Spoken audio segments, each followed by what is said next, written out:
Купувањето храна во супермаркет е првиот чекор кон стекнување навики за здрава исхрана и водење на здрав живот. Секако доколку ги планирате своите оброци однапред и така одлучувате што сакате да купите.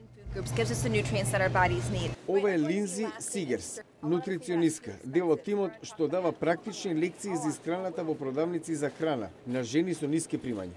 Еве како да влезете во продавница со $10 да купите храна за повеќе од еден ден, за повеќе од 2 дена, особено ако имате семејство.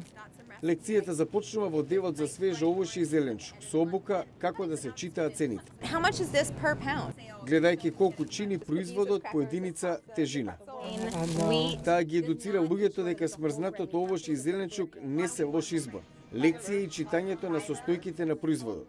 Луѓето се збунети кога ќе видат на лицето на производот да пишува непреработени житарки, но од задната страна гледате дека доминантна состојка е белото брашно, што не е добро за дијабетичари, например. Ми помогна да се фокусирам на тоа што е битно, колку шеќер, сол и масноти има производот. Тина Палик е исто така задоволна што се приклучила на прошетката низ продавницата. Јадев многу тестенини зашто се ефтини. Открив дека има поздрави алтернативи за мал буџет. Тина и другите учеснички на оваа тура сега знаат каде да гледаат за подобар избор.